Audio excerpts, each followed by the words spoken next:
There are documented events in American military history so horrifying that they were buried, classified, and scrubbed from textbooks for generations. From the Philippine jungles to the villages of Vietnam, from Native American territories to secret prisons in Iraq, the story of American warfare is written in blood that many would prefer to forget. Over the next 72 minutes, you'll discover truths that will fundamentally change how you view American military history. These aren't conspiracy theories. These are documented war crimes, investigated, verified, and undeniable. To understand American war crimes, we must start at the very foundation of the nation itself. The systematic displacement and slaughter of Native Americans wasn't just a tragic byproduct of westward expansion, it was policy. Between 1776 and 1900, the Native American population plummeted from an estimated 5 million to just 237,000. That's a loss of 95% in barely over a century. The Sand Creek Massacre of 1864 exemplifies the brutality. On November 29th, Colonel John Chivington led 675 soldiers against a peaceful Cheyenne village, flying both American and white flags of surrender. Chivington had given his men explicit orders: take no prisoners. What followed was systematic slaughter. Women and children were scalped alive. Infants were shot at point-blank range. Bodies were mutilated beyond recognition. One soldier would later testify that he saw body parts being collected as trophies. Women's genitals were cut out and stretched over saddle bows. Fingers were severed to collect rings. The death toll reached at least 150, possibly as many as 500. 2/3 were women and children. This wasn't combat, it was extermination. When news reached the East Coast, initial reports celebrated Chivington as a hero. Newspapers called it a glorious victory. The Denver Theater displayed scalps taken from the massacre as patriotic trophies. But some soldiers refused to participate. Captain Silas Soule ordered his men not to fire. He later testified against Chivington in congressional hearings, providing damning evidence of the atrocities. Soule's testimony was so explosive that he was assassinated less than 2 months later. His killer was never prosecuted. The murder was ruled a random act of violence. Sand Creek wasn't an isolated incident, it was part of a systematic campaign. The Wounded Knee Massacre of 1890 would dwarf it in scale and horror. On December 29, 1890, the U.S. 7th Cavalry surrounded a camp of Lakota Sioux near Wounded Knee Creek in South Dakota. The Lakota were already disarmed, surrendering peacefully. During a tense weapon confiscation, a single shot rang out. The origin remains disputed. What happened next was systematic slaughter from 4 sides with Hotchkiss guns. The Hotchkiss guns fired explosive shells capable of tearing through multiple bodies. They were positioned on hills surrounding the camp, creating a deadly crossfire with no escape. Within minutes, 300 Lakota lay dead or dying in the frozen December snow. At least 200 were women and children. Many were killed while fleeing, shot in the back as they ran. Bodies were found up to 2 miles from the camp. Some women were discovered with babies still clutched to their chests, both riddled with bullets. A blizzard struck 3 days later. When the burial party returned, they found frozen bodies in grotesque positions. Mothers shielding children, families huddled together in their final moments. The army buried them in a mass grave. No individual markers, no names recorded. Just a trench filled with bodies and covered with frozen earth. For their actions at Wounded Knee, 20 soldiers were awarded the Medal of Honor, the nation's highest military decoration, for killing unarmed women and children. The pattern established with Native Americans would repeat itself whenever America expanded its influence. The next major theater would be the Philippines, and the horrors would reach new depths. In 1898, the United States defeated Spain and took control of the Philippines. The Filipinos, who had been fighting for independence from Spain, assumed America would honor that fight. They were wrong. America had paid Spain $20 million for the Philippines. The Filipinos were property now, bought and sold without their consent. When Filipino revolutionaries resisted American occupation, the U.S. military response was swift and brutal. General Jacob Smith gave an order that would define the campaign. Quote, "I want no prisoners. I wish you to kill and burn. The more you kill and burn, the better it will please me." End quote. These weren't rogue orders, this was official policy. Smith went further. He ordered his men to turn the island of Samar into a howling wilderness. Anyone over the age of 10 was to be considered a combatant and killed on sight. Villages were burned. Water wells were poisoned. Crops were destroyed. Entire communities were rounded up and herded into concentration camps where disease and starvation killed thousands more. When news of the atrocities reached the United States, there was outrage. Smith was court-martialed, but his punishment? A slap on the wrist. Early retirement with full pension. World War I changed everything. America entered the war in 1917, claiming to fight for democracy and freedom. But when American troops arrived in France, they brought with them the same brutal tactics they'd perfected in the Philippines. The Meuse-Argonne Offensive, September 1918. The largest American military operation in history. Over 1 million U.S. troops pushed through German lines in northeastern France. But here's what they don't tell you in history class. As American forces advanced, they didn't just fight German soldiers. They burned German villages. They shot civilians accused of being spies. They looted homes and churches. General John Pershing, commander of American forces, issued orders that prisoners should be, quote, taken sparingly. In practice, this meant German soldiers trying to surrender were often shot on sight. One documented incident, October 1918, near the village of Romaing. A company of American soldiers captured 30 German prisoners. The commanding officer ordered them executed to avoid the burden of guarding them. All 30 prisoners were machine-gunned in a ditch. The officer responsible? Never charged, never investigated. His name doesn't appear in any official record. World War II. The good war, the just war, the war where America saved the world from fascism. But even in a war against genuine evil, American forces committed acts that violated every rule of warfare. Let's start with the most controversial, the strategic bombing campaign against German and Japanese cities. Between 1942 and 1945, American bombers killed an estimated 900,000 civilians in deliberate attacks on urban centers. The firebombing of Tokyo. March 9, 1945. Operation Meeting House. 334 B-29 bombers dropped napalm incendiary bombs on residential districts of Tokyo over the course of 3 hours. The target wasn't military, it was residential. Wooden houses packed tightly together in working-class neighborhoods. The bombs created firestorms with winds of 70 miles per hour and temperatures exceeding 1,800 degrees. People suffocated in the smoke before the flames reached them.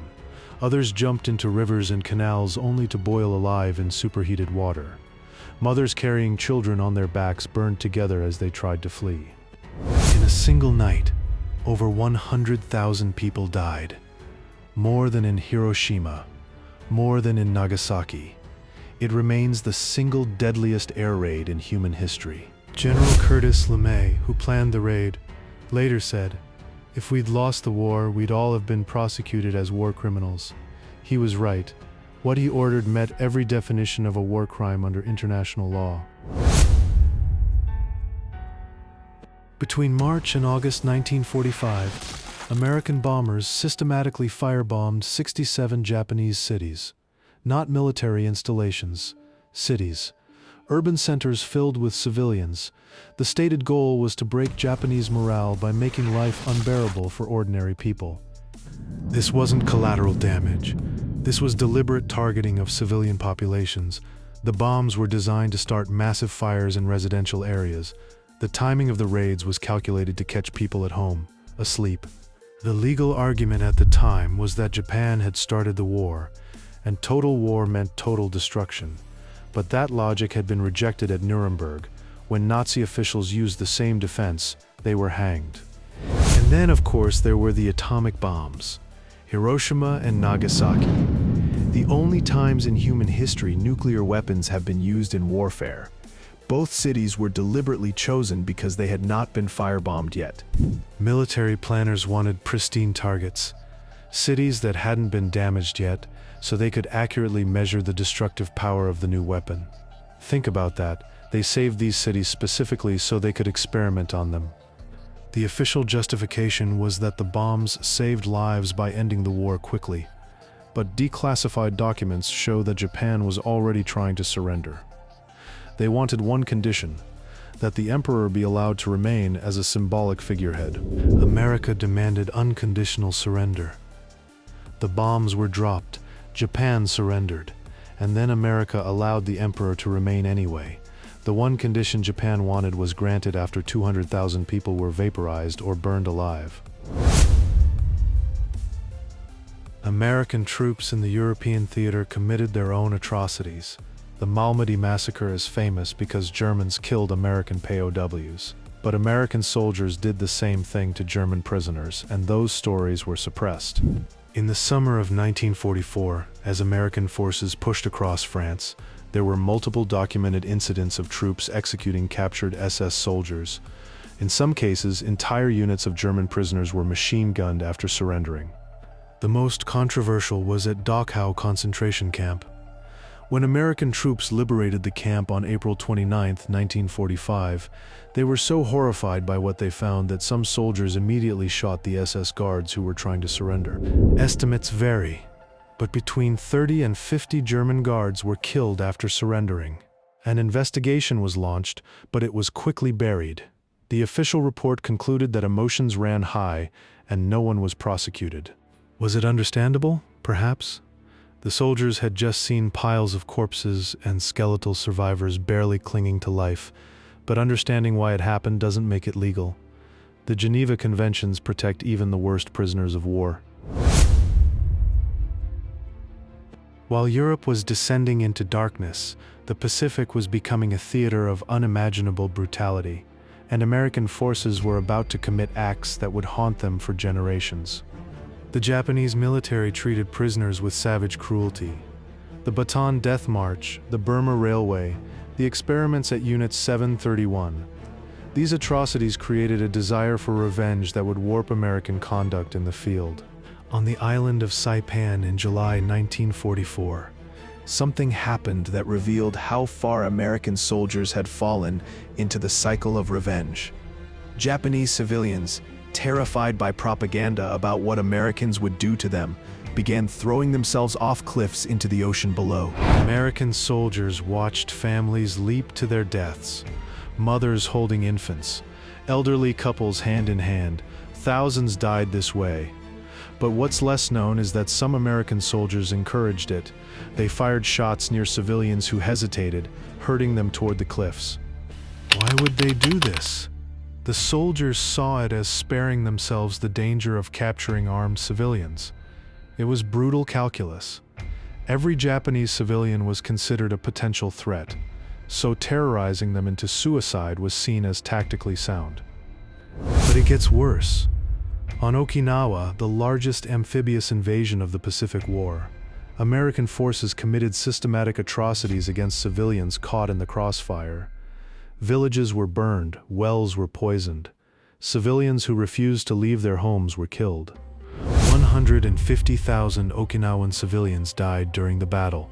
That's nearly a third of the island's population. Many were killed in the crossfire, yes, but thousands more were executed by American soldiers who saw them as collaborators or simply inconvenient. American soldiers in the Pacific began taking trophies from dead Japanese soldiers.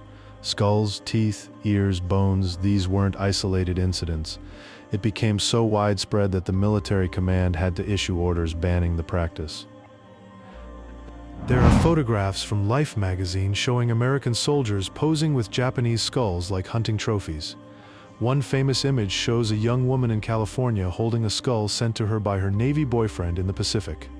The caption reads, quote, "Arizona war worker writes her Navy boyfriend a thank you note for the Jap skull he sent her."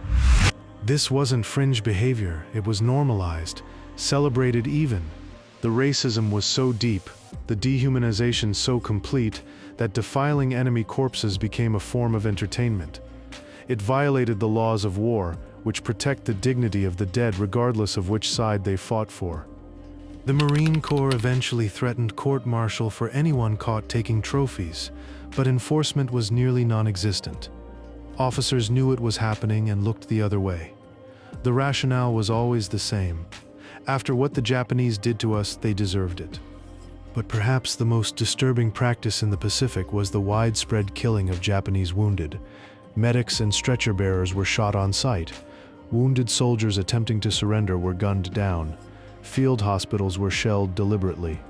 The excuse was always tactical necessity. Japanese soldiers sometimes feigned surrender only to detonate grenades when Americans approached. So the policy became, shoot first, ask questions never. Every wounded Japanese soldier was treated as a potential suicide bomber. This logic created a self-fulfilling prophecy. When Japanese soldiers realized Americans wouldn't accept their surrender, they fought to the death or committed suicide rather than face capture. This made the war even more brutal and prolonged the killing on both sides. Marine Corps historian S.L.A. Marshall conducted interviews with thousands of Pacific War veterans after the war. What he found was chilling. Many soldiers admitted they had committed acts they were now ashamed of. But in the moment, it felt justified, it felt necessary. One veteran described finding a wounded Japanese soldier in a shell crater. The man was unarmed, badly burned, crying out in pain. The Americans shot him in the head, not to end his suffering, not because he posed a threat, but because, quote, "I just didn't want to deal with a prisoner." This is the reality of war that we don't like to talk about. Good men do terrible things, not because they're evil, but because war strips away the moral framework that normally governs human behavior. The rules dissolve, and what's left is survival instinct and tribal loyalty. The difference between a war crime and a battlefield necessity often comes down to who's writing the history. The victors get to decide which acts of violence were justified and which were atrocities, and America was writing the Pacific War's history. At the Tokyo war crimes trials after the war, thousands of Japanese officers and soldiers were convicted of atrocities. Many were hanged. But not a single American was prosecuted for crimes in the Pacific, not for the mutilations, not for killing prisoners, not for terrorizing civilians. The official narrative became that Japanese brutality justified American conduct, that we were fighting savages, so we had to become savage ourselves. But the Geneva Conventions don't have an exception clause for when the enemy is cruel. The rules apply to everyone, or they apply to no one. Just 5 years after World War II ended, America was at war again, this time in Korea. And the lessons learned in the Pacific about restraint and the laws of war were quickly forgotten. In fact, Korea would see some of the most brutal American conduct of any modern conflict. The most documented American war crime in Korea happened at a place called No-Gun-ri in July 1950. Hundreds of South Korean refugees were fleeing the advancing North Korean army. They approached American lines seeking safety. What happened next was massacre. American soldiers were ordered to stop all refugee movement because North Korean soldiers were disguising themselves as civilians. So when hundreds of refugees approached, U.S. forces opened fire, first from the air, then from machine gun positions on the ground. For 4 days, American forces fired on refugees trapped under a railroad bridge. Men, women, children. They had nowhere to run. Survivors described seeing mothers shielding babies with their bodies. The elderly shot where they sat. By the time it ended, 400 people were dead. After the shooting stopped, soldiers went down to the bridge to check for enemy infiltrators. They found only civilians, families, children, not a single North Korean soldier. It was a mistake, but it was also a war crime. They had fired on clearly unarmed refugees for 4 straight days. The U.S. military denied No-Gun-ri happened for 50 years, called it North Korean propaganda. But in 1999, The Associated Press published survivor testimonies and declassified documents proving the massacre occurred. Finally, in 2001, President Clinton issued a statement of regret. Not an apology, a statement of regret. The distinction matters. Regret acknowledges something bad happened. An apology accepts responsibility. America has never officially apologized for No Gun Re, because an apology opens the door to legal liability and compensation claims. Across Southeast Asia, the Cold War was about to turn hot in ways that would redefine the limits of American military conduct. In 1961, President Kennedy quietly sent the first American military advisors to Vietnam. By 1965, there were over 180,000 American troops on the ground, and the rules of engagement were about to get very, very dark. The problem with Vietnam was simple but unsolvable. American forces couldn't tell the difference between Viet Cong fighters and Vietnamese civilians. Guerrilla warfare meant the enemy wore no uniform, melted into villages, and attacked from the population itself. The American solution was brutal. If you can't identify the enemy, treat everyone as the enemy. This thinking led to free fire zones. Entire regions of Vietnam were declared free fire zones, meaning American forces could shoot anything that moved without prior authorization. If it's in the zone, it's hostile. Civilians who remained in these zones, whether by choice or inability to leave, were considered legitimate targets. The body count obsession made it worse. Command measured success by enemy killed, not territory held. Officers competed for high kill counts. Promotions depended on them. And when you can't tell a farmer from a fighter, the temptation to count every corpse as a confirmed kill becomes overwhelming. Charlie Company, 1st Battalion, 20th Infantry Regiment arrives in the village of My Lai. Intelligence reports suggest Viet Cong forces are hiding there. The company's orders are clear: destroy the village. What happens next becomes the most infamous atrocity of the Vietnam War. The soldiers find no Viet Cong. They find only civilians. Old men, women, children, families eating breakfast, and Lieutenant William Calley orders his men to round them up, herd them into a drainage ditch, and open fire. For 4 hours, Charlie Company systematically murders the villagers of My Lai. Soldiers shoot infants at point-blank range, gang rape women before executing them, bayonet elderly men, burn homes with families inside, shoot livestock, poison wells, destroy crops. 504 people are killed. Not a single Viet Cong fighter is found. One man tries to stop it. Helicopter pilot Hugh Thompson sees what's happening from the air. He lands his helicopter between fleeing civilians and advancing soldiers, orders his door gunner to train weapons on the American troops, and personally evacuates survivors. Thompson is initially denounced as a traitor. It takes 30 years for him to receive recognition for his courage. The military tries to bury My Lai. Officers file reports claiming a successful battle against enemy forces. Congratulatory messages are sent. Medals are recommended. The massacre is classified as a victory. For over a year, the truth remains hidden. Then in November 1969, investigative journalist Seymour Hersh breaks the story. His report includes eyewitness accounts, survivor testimonies, and photographs taken by Army photographer Ronald Haberle. The images are so horrific that Life magazine publishes them with a warning to readers. America is forced to confront what its soldiers did. 26 soldiers are charged with crimes at My Lai.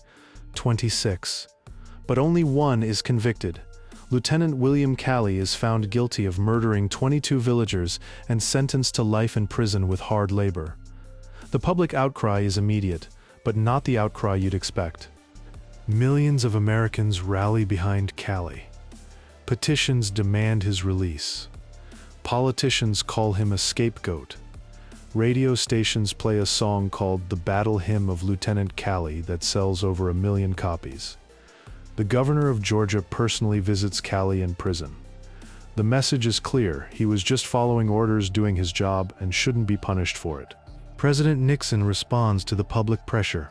3 days after Calley's conviction, Nixon orders him released from prison and placed under house arrest in his apartment. Calley serves 3.5 years of house arrest. That's it. For murdering 22 people. He's paroled in 1974 and lives quietly in Georgia, where he works at his father-in-law's jewelry store for decades. The just following order's defense has a dark history. It was rejected at Nuremberg after World War II when Nazi officers tried to use it. The precedent was clear: following illegal orders is not a defense for war crimes. But in America, for American soldiers, it somehow becomes acceptable again. My Lai wasn't an isolated incident. It was policy made visible. The same tactics used at My Lai were happening across Vietnam, just without a photographer present. Free fire zones, search and destroy missions, villages burned as suspected Viet Cong strongholds. The difference was My Lai got documented and leaked. The US military used chemical weapons extensively in Vietnam. Agent Orange, Agent Blue, Agent White. Herbicide sprayed from planes to destroy jungle canopy and expose Viet Cong supply routes. Operation Ranch Hand sprayed over 20 million gallons of these chemicals across South Vietnam from 1961 to 1971. The chemicals were contaminated with dioxin, one of the most toxic substances ever created. The immediate effects were devastating. Crops destroyed, water poisoned, animals dead. But the long-term effects are still being felt today. Birth defects, cancers, genetic damage that passes through generations. 4 million Vietnamese were exposed to Agent Orange. An estimated 400,000 were killed or permanently disabled by its effects. 500,000 children have been born with birth defects linked to their parents' or grandparents' exposure. The Red Cross estimates 150,000 Vietnamese children today suffer from Agent Orange-related disabilities. American Vietnam veterans also suffered. Thousands developed cancers, diabetes, and other diseases from Agent Orange exposure. The US government initially denied any connection. It took until 1991 for the VA to begin recognizing Agent Orange-related illnesses for veteran benefits. Vietnamese victims received nothing. The manufacturers of Agent Orange, including Monsanto and Dow Chemical, paid $180 million to settle a class action lawsuit from American veterans in 1984. Vietnamese victims tried to sue in 2004. Their case was dismissed. The judge ruled that Agent Orange use was not a war crime because it was intended as a herbicide, not a weapon against humans. That legal distinction is important. If the spraying was intended to destroy plants, not kill people, it doesn't violate the laws of war. Even if it poisoned millions of people, even if the long-term effects were predictable. Intent matters more than outcome in international law, and intent is almost impossible to prove. While fighting in Vietnam, the US was secretly waging an even more destructive war in neighboring Laos. From 1964 to 1973, American planes flew over 580,000 bombing missions over Laos. That's one bombing mission every 8 minutes, 24 hours a day, for 9 years. Laos remains the most heavily bombed country per capita in history. The US dropped more than 270 million cluster bombs on Laos. Cluster bombs are designed to break apart in mid-air and scatter hundreds of smaller bomblets across a wide area. They're anti-personnel weapons, designed to kill people, not destroy infrastructure, and they're particularly deadly to civilians because they look like small round toys. About 80 million of those cluster bombs failed to explode. They fell into rice paddies, jungles, villages, and playgrounds, where they remain today as active landmines. Since the war ended in 1973, over 20,000 Laotians have been killed or injured by unexploded ordnance. Half of them are children who pick up what looks like a baseball-sized toy. Less than 1% of Laos has been cleared of unexploded bombs. At the current rate of clearance, it will take 300 years to make the country safe. Entire generations of Laotians have lived and died in a landscape where farming, playing, or walking through the jungle can be fatal. The bombing of Laos was never officially declared. Congress never authorized it. The American public barely knew it was happening. It was a secret war, hidden from oversight, that turned an entire country into a minefield, and it continues to kill people half a century after the last bomb was dropped. While bombs were falling on Laos, American soldiers in Vietnam were committing atrocities that would define a generation's shame. On March 16, 1968, Charlie Company entered the village of My Lai with orders to destroy a Viet Cong stronghold. What happened next became the most infamous war crime in American history. There were no Viet Cong in My Lai that morning, only unarmed civilians. Old men, women, children, and infants. Over the course of 4 hours, American soldiers systematically murdered between 347 and 504 Vietnamese civilians. They herded families into ditches and executed them. They burned homes with people still inside. They raped women and girls before killing them. Lieutenant William Calley led the massacre. He later testified that he was just following orders from Captain Ernest Medina to kill everyone in the village. Soldiers threw grenades into bunkers where families were hiding. They shot babies at point-blank range. They mutilated bodies.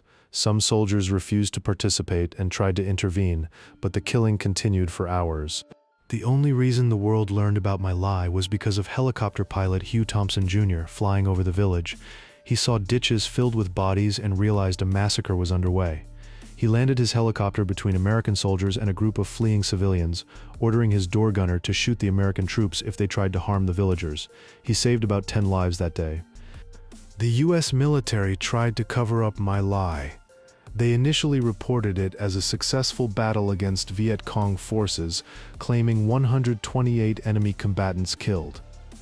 It wasn't until journalist Seymour Hersh broke the story in November 1969, over a year and a half later, that Americans learned the truth. The photographs taken by Army photographer Ron Haberle showed the world the horror of what had happened. The public reaction was explosive. Anti-war protests intensified across America, but the military justice response was pathetic. 26 soldiers were initially charged with criminal offenses. Only one was convicted.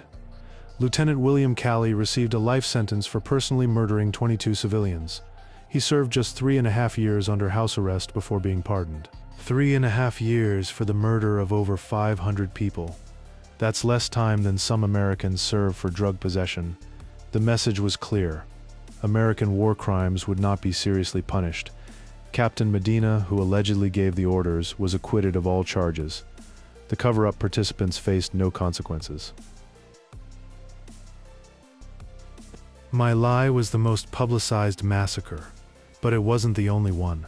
Throughout the Vietnam War, American forces committed countless atrocities against civilians. Operation Speedy Express in 1969 claimed to have killed nearly 11,000 enemy combatants while capturing only 748 weapons. The math didn't add up. Most of the dead were unarmed civilians. The use of free fire zones meant that anyone in designated areas could be killed without question. Entire regions were declared off-limits to civilians, then systematically destroyed. If you lived there and survived the initial announcement to evacuate, you were considered an enemy combatant and could be shot on sight. Body count became the metric of success. Commanders were judged by how many enemy they killed, creating incentives to inflate numbers. Dead civilians could be counted as Viet Cong. Farmers became combatants in the statistics. Children became soldiers in the reports sent back to Washington. The truth was buried under numbers that looked good in briefings. The Phoenix program, officially a counterinsurgency operation, became an assassination campaign. It targeted suspected Viet Cong infrastructure, but the definition of suspected was dangerously broad. Between 1968 and 1972, the program killed at least 26,000 people, many of them civilians with no connection to the Viet Cong. The program used torture as a standard interrogation method. Provincial reconnaissance units, trained and funded by the CIA, routinely used waterboarding, electric shocks, and other brutal techniques. Suspects were held in tiger cages, small bamboo cells where they couldn't stand or lie flat. Many died under interrogation. Others were executed after giving confessions obtained through torture. William Colby, who ran the Phoenix program and later became CIA director, defended it before Congress. He admitted that many of those killed were not given trials. When asked if that wasn't murder, he replied that it was done in the context of war. Congress took no action. Colby faced no consequences. He went on to lead the entire CIA. Agent Orange. The name sounds almost innocent. It was named after the orange stripe on the storage barrels, but this herbicide became one of America's most devastating chemical weapons. Between 1961 and 1971, the U.S. sprayed nearly 20 million gallons of Agent Orange and other herbicides over Vietnam, Laos, and Cambodia. The official goal was to defoliate forests where Viet Cong fighters could hide and destroy crops that might feed them.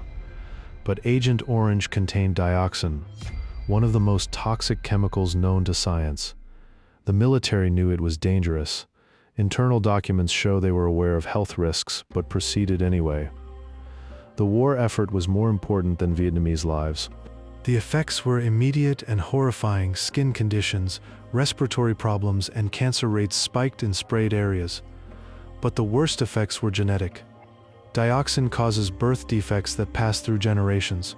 Children born decades after the spraying ended still suffer from Agent Orange exposure their grandparents received.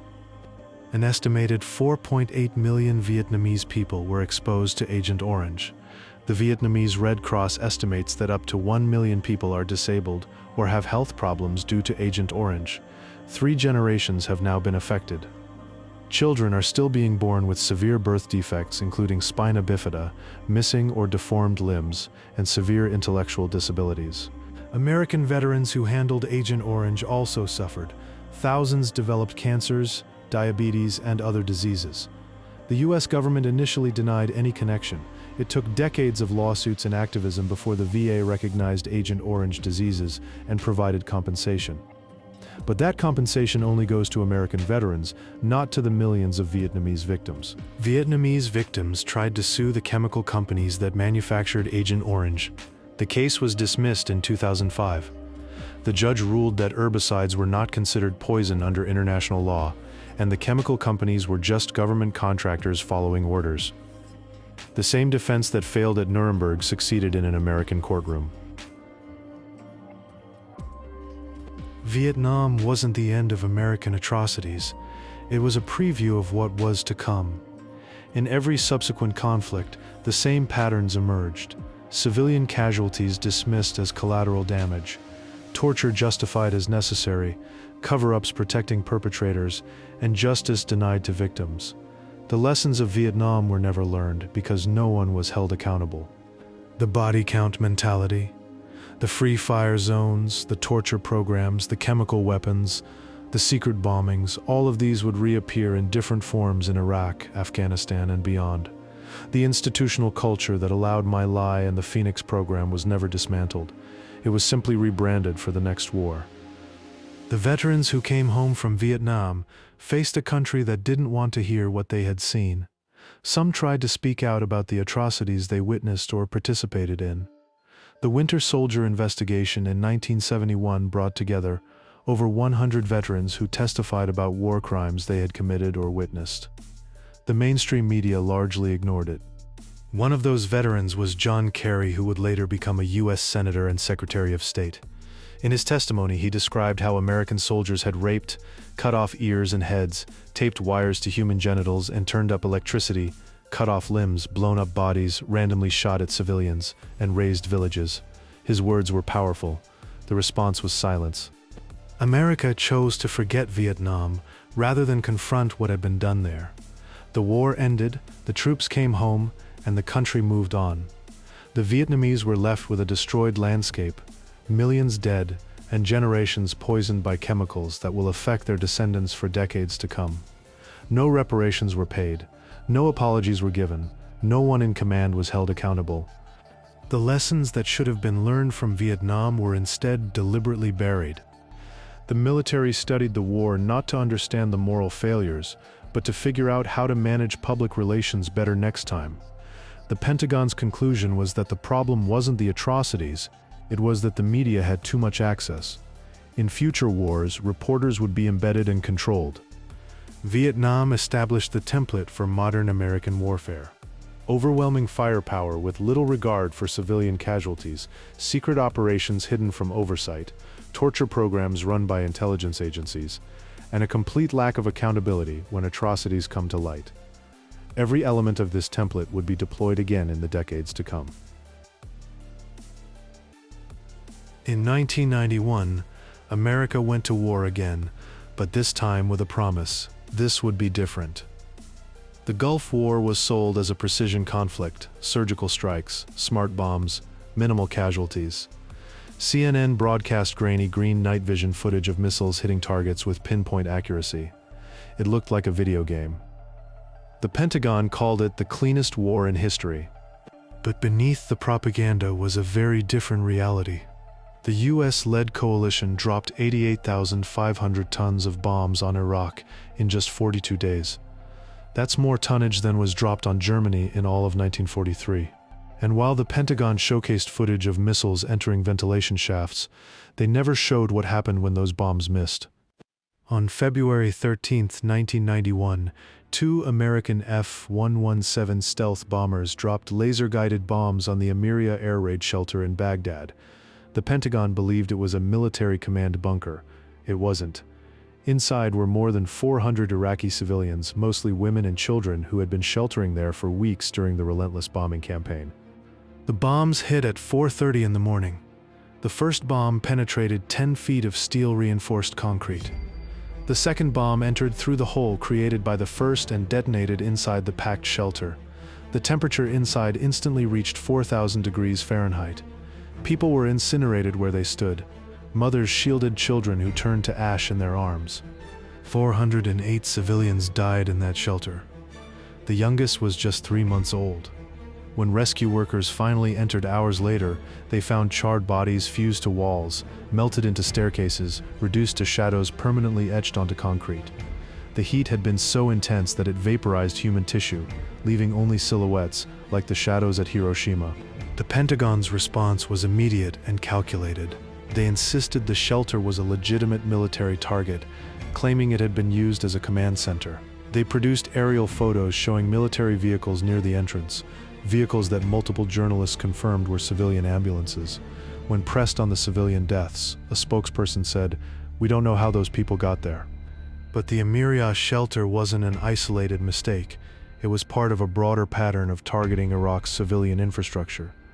American bombers deliberately struck water treatment plants, sewage facilities, power stations, and communication networks. The stated goal was to cripple Iraq's military capacity, but the real effect was to devastate the civilian population. A Defense Intelligence Agency document from January 1991, obtained years later through the Freedom of Information Act, explicitly outlined how destroying Iraq's water supply would lead to increased incidences, if not epidemics, of disease among the civilian population. The document predicted outbreaks of cholera, typhoid, and hepatitis.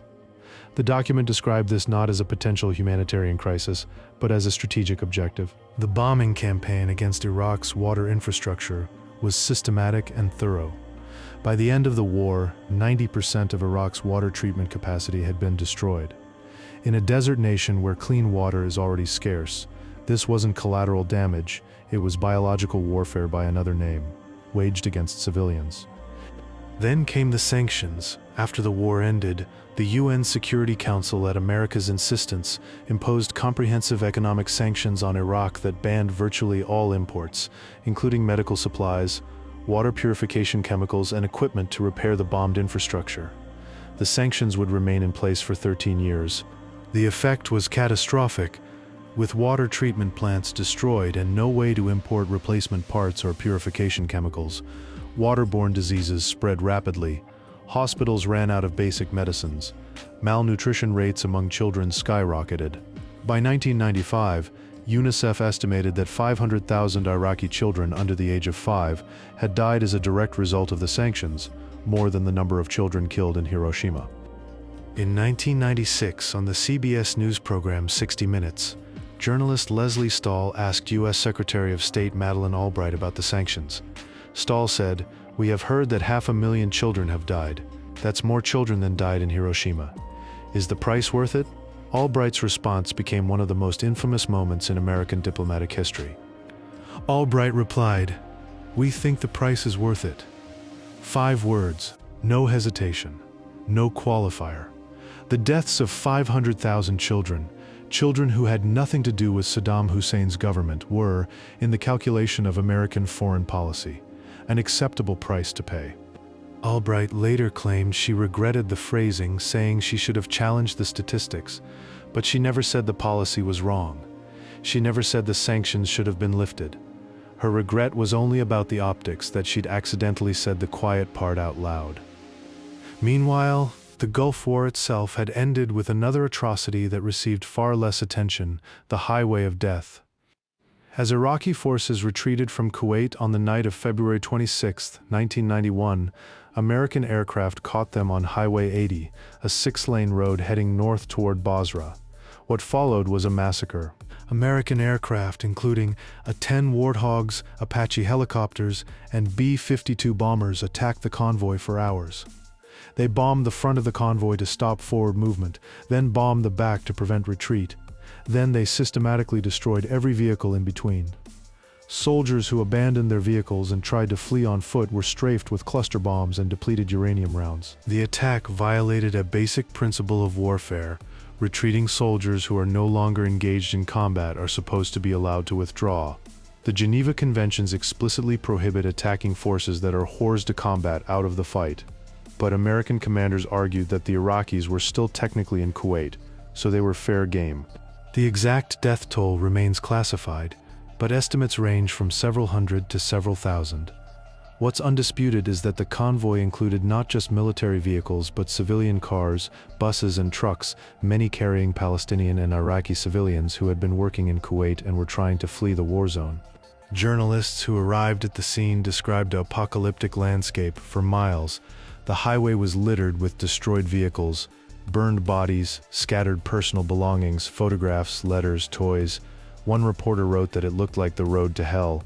Another described soldiers' corpses frozen in their last moments of terror, blackened figures still reaching for doors that wouldn't open.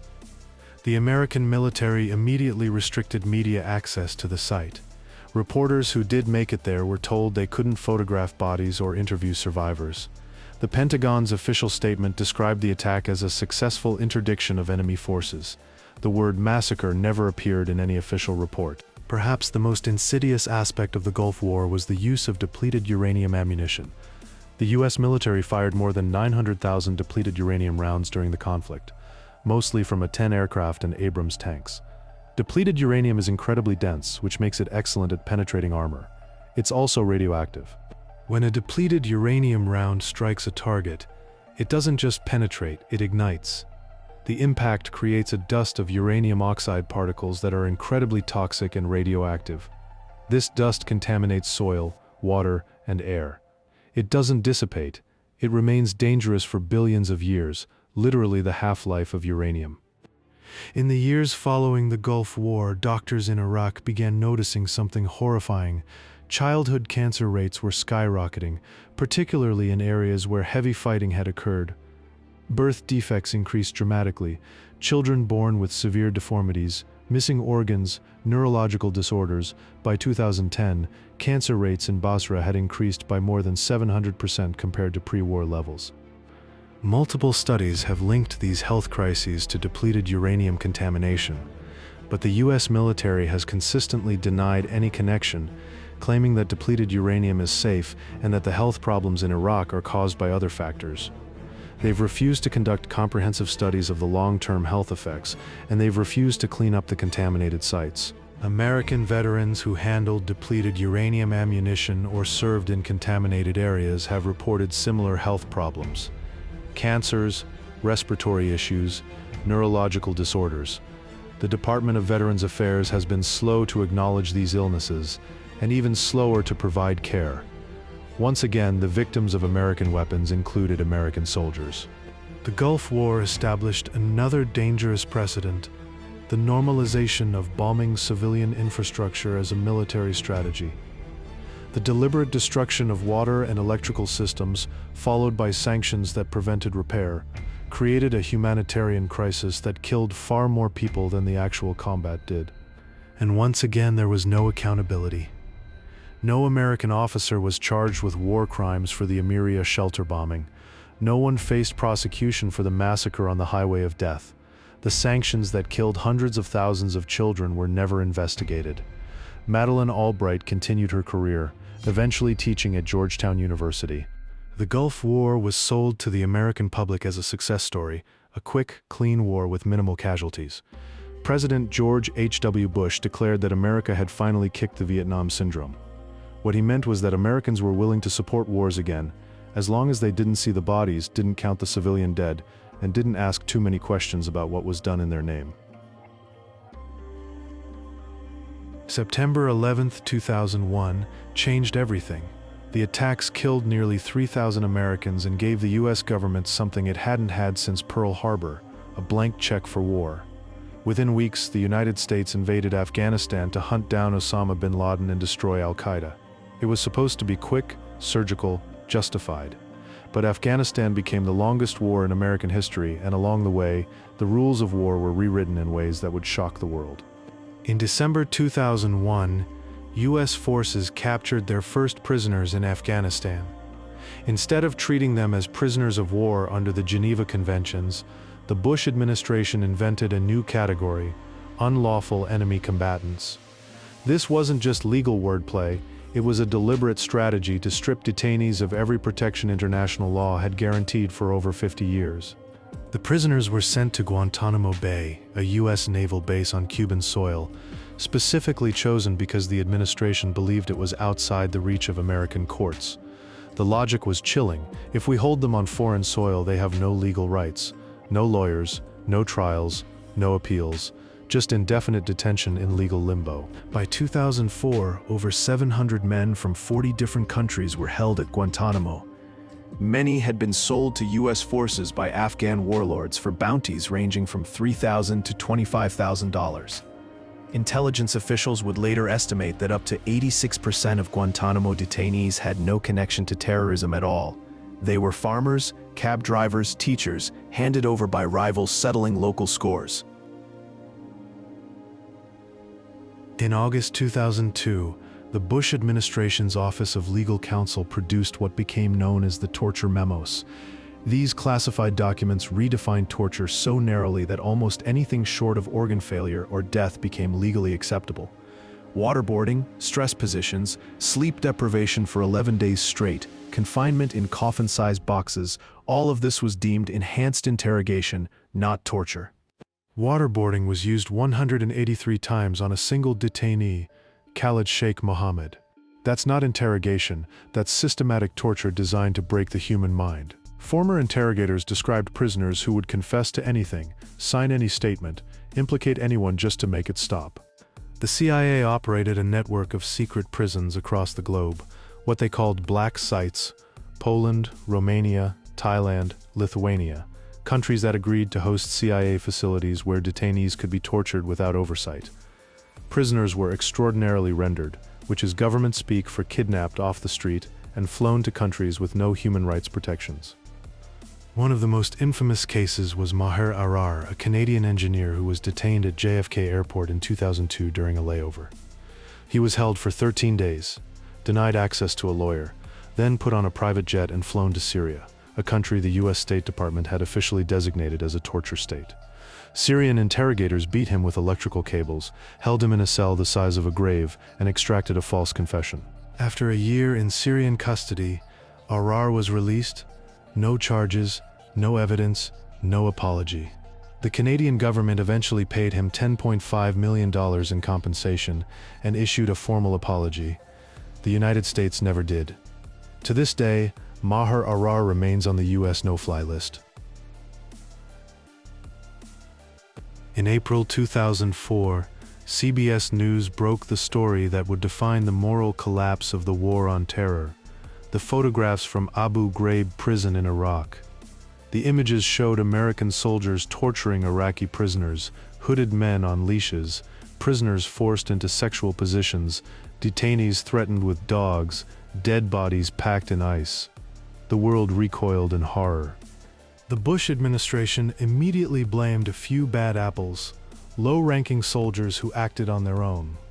But internal military reports told a different story.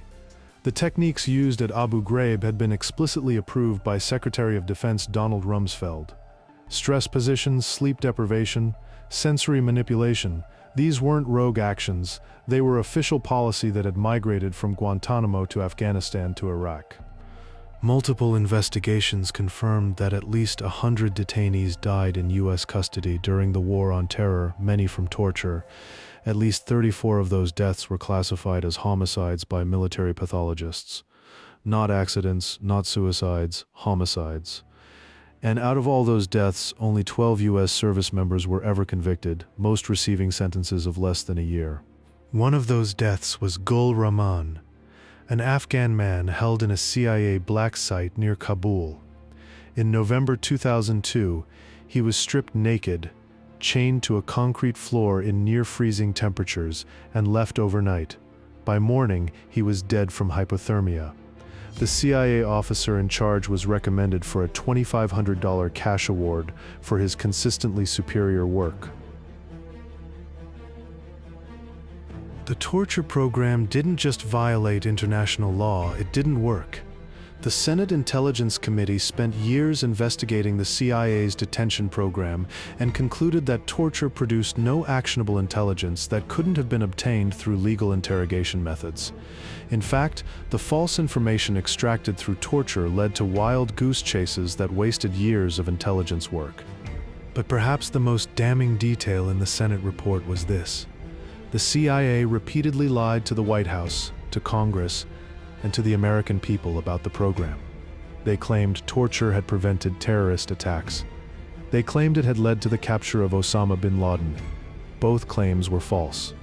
The intelligence that led to bin Laden came from traditional surveillance and informants, not from torture. When President Obama took office in 2009, he promised to close Guantanamo Bay and end the torture program. He did end the torture, at least officially, but Guantanamo remains open to this day. As of 2024, 30 detainees are still held there, some without ever being charged with a crime. 17 of them have been cleared for release but remain in indefinite detention because no country will accept them. The War on Terror pioneered another form of warfare that would redefine the rules of engagement: drone strikes. Under President Bush, the CIA conducted fewer than 50 drone strikes. Under President Obama, that number exploded to over 500 strikes in Pakistan, Yemen, and Somalia alone. These weren't battlefield operations. They were remote-controlled assassinations carried out thousands of miles from any declared war zone. The administration justified the drone program with a chilling legal theory. Any military-age male in a strike zone was automatically considered a combatant unless proven otherwise after death. In other words, if we killed you with a drone, you must have been a terrorist, otherwise, why would we have killed you? This circular logic made accurate casualty counts impossible. Independent investigations by organizations like the Bureau of Investigative Journalism estimated that U.S. drone strikes killed between 8,000 and 12,000 people in Pakistan, Yemen, and Somalia between 2004 and 2020. Of those, somewhere between 700 and 1,500 were civilians.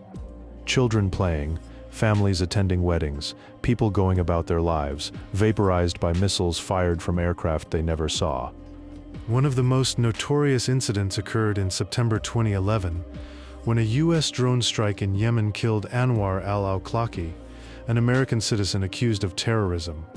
2 weeks later, another drone strike killed his 16-year-old son, Abdul Rahman, who was born in Denver and had never been accused of any crime. He was eating dinner at an outdoor cafe when the missile hit. When asked about Abdul Rahman's death, White House Press Secretary Robert Gibbs said the teenager should have had a more responsible father. Think about that for a moment. The official U.S. government position was that an American teenager deserved to be killed without trial, without charges, without due process, because of who his father was. The psychological impact of drone warfare on civilian populations has been devastating. In Pakistan, children in tribal regions suffer from constant anxiety, afraid to play outside because clear skies mean drones are overhead. Studies documented symptoms of PTSD across entire villages, not from direct attacks but from the constant fear of attack. The sound of a distant engine, a shadow passing overhead, the buzz of a model airplane, all became triggers. The drone program also pioneered the concept of signature strikes, killing people based not on who they are, but on patterns of behavior that supposedly indicate terrorist activity. Large gatherings of military-age men, convoys of vehicles, Even funerals for people killed in previous strikes became targets themselves, on the theory that terrorists attend each other's funerals. Yes, you heard that correctly. The US military deliberately targeted funerals. In 2012, a drone strike in Yemen hit a funeral procession, killing at least 41 people. When rescuers rushed to help the wounded, a second missile struck, killing more. This tactic of follow-up strikes on rescuers has a name in military terminology: a double tap. It's also explicitly banned as a war crime under the Geneva Conventions. After more than 2 decades of the war on terror, the human cost is almost incomprehensible. The Costs of War Project at Brown University estimates that the wars in Iraq, Afghanistan, Pakistan, Syria, and Yemen have killed over 900,000 people, and that's a conservative estimate that only counts direct deaths from violence. When you include deaths from disease, displacement, and the collapse of health systems, the true toll likely exceeds 4.5 million people. 38 million people have been displaced from their homes, forced to become refugees or internally displaced persons. That's more than the entire population of Canada. The financial cost to American taxpayers exceeds $8 trillion when you include future obligations for veteran care. And what did all that blood and treasure accomplish? The Taliban control Afghanistan again. Iraq is fractured and unstable. Yemen is a humanitarian catastrophe. And terrorist groups have more recruits than ever, radicalized by the very wars meant to destroy them. So what have we learned from 70 years of American warfare? That power without accountability breeds atrocity. That the fog of war doesn't excuse moral clarity, it demands it. That every time we rationalize a war crime, every time we say the ends justify the means, we don't just betray our values, we guarantee that the next generation of soldiers will face even harder choices in even darker places. The question isn't whether America has committed war crimes. The evidence speaks for itself. The question is what we do with that knowledge. Do we continue the cycle of denial and exceptionalism, or do we finally have the courage to say, we are not above the law, we are not beyond justice, and the lives of innocent people, no matter their nationality or religion, matter just as much as our own?